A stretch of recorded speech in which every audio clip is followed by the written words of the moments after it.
Hello everyone. आज हम लोग इकोनॉमिक्स के दो टर्म्स के बारे में जानेंगे। हम अक्सर करके यूज़ करते हैं इलास्टिसिटी एंड इनइलास्टिसिटी, और वो कई लोगों को कन्फ्यूजन होती है कि आखिर इलास्टिसिटी और इनइलास्टिसिटी होता क्या है। तो सबसे पहले मैं बता दूं कि इलास्टिसिटी उस चीज़ को डिफ़ाइन करती है जो कि एक मेजर होता है किसी भी एक वेरिएबल के परसेंटेज चेंज के अकॉर्डिंग दूसरे वेरिएबल का परसेंटेज चेंज क्या हो रहा है, मतलब वो दूसरे वेरिएबल को कैसे अफेक्ट करता है। फॉर एग्जांपल, अगर प्राइस और क्वांटिटी को लें और इलास्टिक डिमांड और इनइलास्टिक डिमांड को अगर हमें समझना है तो हम ये देख सकते हैं कि कितना परसेंटेज चेंज ऑफ प्राइस कितने परसेंटेज चेंज ऑफ क्वांटिटी को इंक्रीज़ या डिक्रीज़ कर रहा है। ओके, इस तरीके से हम इलास्टिसिटी और इनइलास्टिसिटी को डिफ़ाइन कर सकते हैं। फॉर एग्ज़ाम्पल,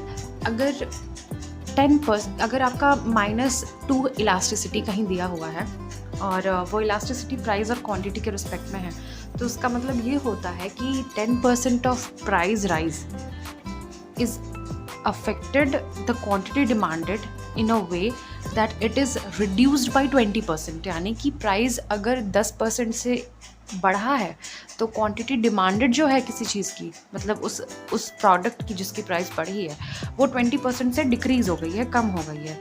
तो यहाँ पे इलास्टिसिटी ज़्यादा होगी। वहीं पे अगर वो -1 रहता तो वो तो सेम हो जाता ना। अगर इलास्टिसिटी -1 रहती तो वो सेम हो जाता।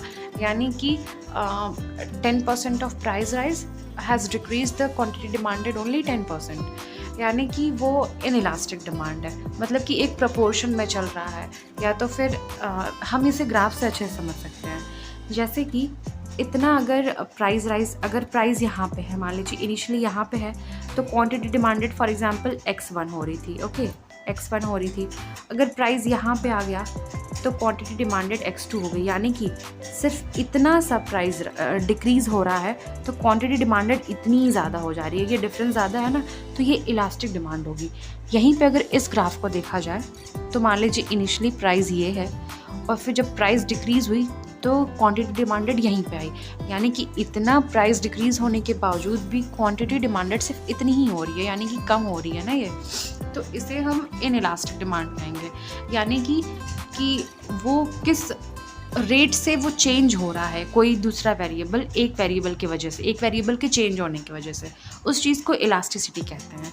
आई होप आप लोगों को ये टॉपिक समझ में आया होगा। ये काफ़ी छोटा सा टर्म है बट कंफ्यूज होता है ये, इसलिए मैंने सोचा इस पर एक वीडियो बना देती हूँ। अगर समझ आया होगा तो लाइक करिए, शेयर करिए, सब्सक्राइब करिए। Thank you so much.